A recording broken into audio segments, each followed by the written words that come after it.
Hi guys, I'm Stephanie from the Well-Doing Momma, and today I'm making a cheeseburger soup for our family. It's a new recipe, so we'll see if we like it. It is by Holly. I don't have the website, but I will try to find it and link it below for you. It's supposed to be a crock-pot recipe, but I'm actually doing it on my stovetop in my very large 22-quart, well, one of my two large 22-quart stock pots. We have some friends coming over, and I'm making two different soups. This is my kid-friendly version, so I got to stir my butter. I have butter cooking over here, melting. I can't cook butter. So let me show you what we have in this pot. Oh, it's hot.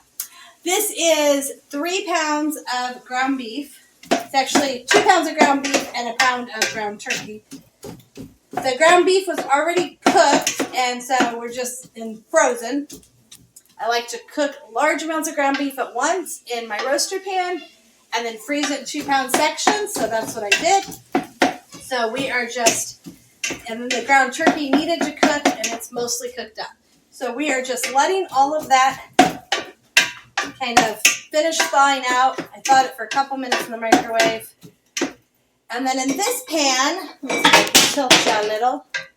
This pan, I'm melting some butter.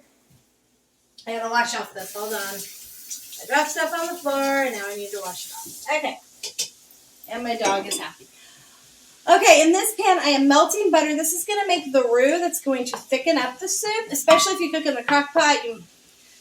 And sometimes things need to be thickened up. A lot of soups will use a cream of chicken soup, so I'm assuming this is kind of the replacement for using a cream of chicken soup.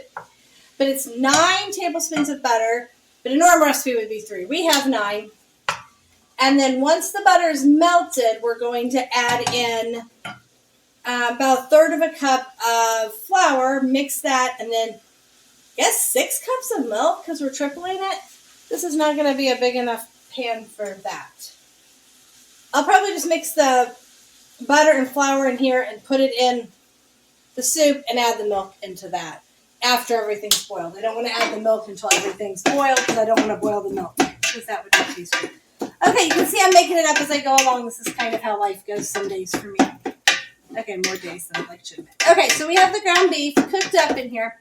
I've done a lot of the prep work already. So, potatoes, I've chopped and peeled. This is 12 potatoes. I chopped them pretty small.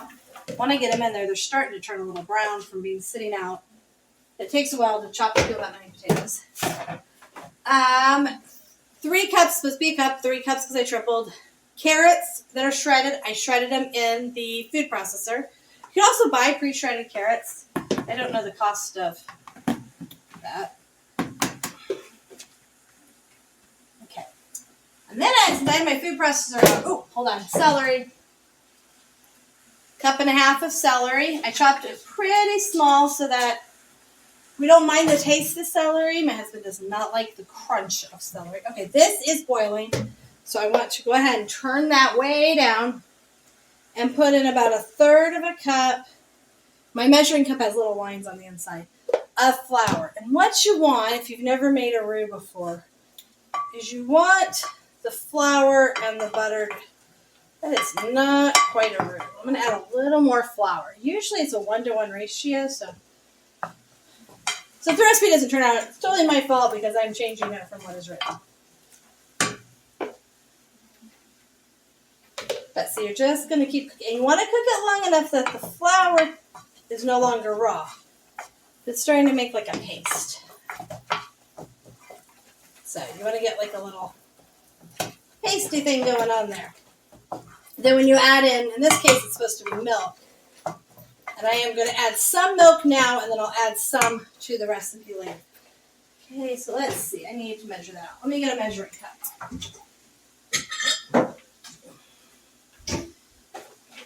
Okay. Hi, dog. I must have dropped some food on the floor because the dog is loving me. There's a cup.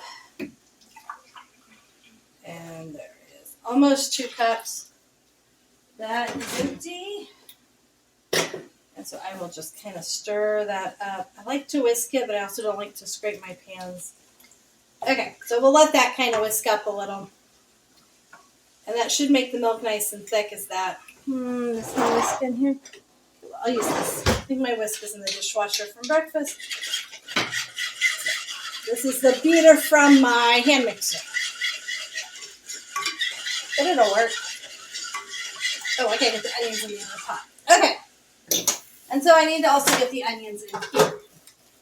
Then I'm going to save this because my other soup I'm making tonight, which is not going to be on here, but the other soup I'm making is these onions too, so I might as well chop them in there and not make myself cry. Onions make me cry, and then they make me feel sad. Okay, I'm going to reach over and grab another spoon. I do love my wooden spoons. Aldi usually has a great selection. I gotta get a hot pan. This pan is hot. I keep forgetting. I also have loved to get them when we've gone to Silver Dollar City. And yes, I am really short, and it makes it hard to. I mean, I'm not really short. I'm 5'2". Have a hard time with these big pots sometimes. Okay, so let me show you what this looks like. I'm gonna tilt it for you, so you can see in there all the goodness that's going on. And then it says to add, let's see, 3 cups of chicken broth, so that would be 9 cups since I am tripling it. So the way I always do chicken broth, is to use chicken bouillon powder. And honestly, I'm not the best at measuring it. I just throw it in there. So I'm going to get about, this holds about 8 cups. I'll probably call that good for water and add more if I need to later. Okay. So 8 cups of water. The chicken bouillon powder has a lot of salt in it because nothing I've put in here has salt in it so far. So I'm going to see if I can go around here and get in. I have these very weird drawers. Okay, there we go. I'll leave that open. Okay, so I like to use this kind of powder for my chicken bouillon. And again, it's I think 1.5 tablespoons. Let's see. 1 teaspoon per 1.5 cups of water. So for 8 cups of water, I would need a lot of teaspoons. I measure like with my heart, isn't that what people say? Okay.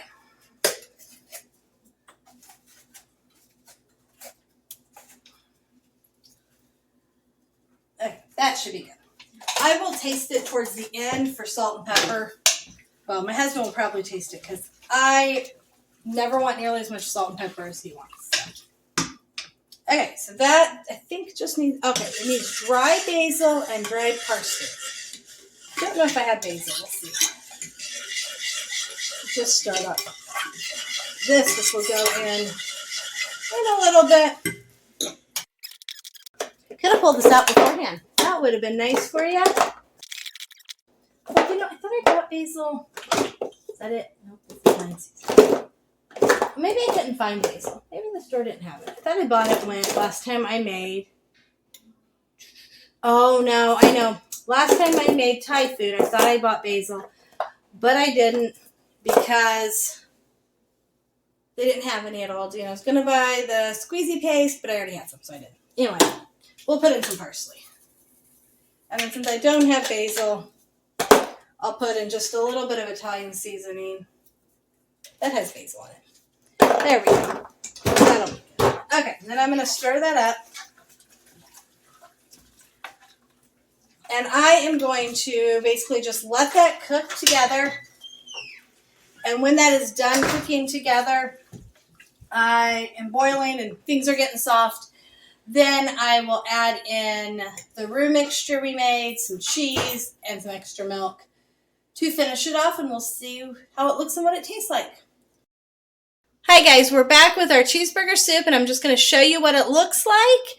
So you can see in the pan, it is all nice and boiled up, and it is looking really pretty. I did even sneak a little bite, and it tastes pretty good. And so we will be serving that up. I will also get back with you and let you know what the cost of it is. I just need a few minutes to figure that one out. And it will be a really yummy dinner, and it's actually a lot of from scratch stuff. The cheese is going to be the only expensive part in it. And I think we'll really like it. I'm excited to try it in the crock pot next time. Today I just didn't really want to do that because I'm making so much. But I want to try it in the crock pot because that's what it's actually meant for. So I'm excited to try this one. Hey guys, I wanted to come back and tell you about the cost of the cheeseburger soup that I made. And I did estimate cost based on the fact that we only used parts of things. We didn't use an entire bag. So the potatoes I estimated at 75 cents, an onion at 25 cents, a cup of shredded carrots at 50 cents, half a cup of diced celery, 25 cents. The spices are about 10 cents a teaspoon. So the basil and parsley were about 10 cents each. The chicken broth, 50 cents. The ground beef would be about $3. I can find it for $3 a pound. I can find ground turkey a little cheaper. So I always just try to find it when it's on sale and buy it then. 10 cents for the butter, 10 cents for the flour, 50 cents for the milk. And then I used cheddar cheese, which is about $2. So overall, it worked out to about $8.15. Could serve 8 people with this soup, probably a few more. And so it's about $1 a serving for the soup. You'd probably want to serve it with some bread. We served it with bread and fruit salad because we serve fruit with almost every meal because my kids like it. And it's kind of that sweetness at the end of a meal, and it's a healthy option. So that is about $1 a serving for a really healthy, homemade, and it was super, super good. Everybody loved it. We don't know why it was called cheeseburger soup because it doesn't taste like a cheeseburger or have ingredients from a cheeseburger. But it definitely was a very yummy soup. Just we thought we should name it something else. Didn't come up with a name yet, though. So there you go. Have a great day. Bye. Thanks for joining us today. Please leave a comment if you have something else you'd like me to talk about or you have any questions. Please hit the like button and subscribe to see more videos about what we do.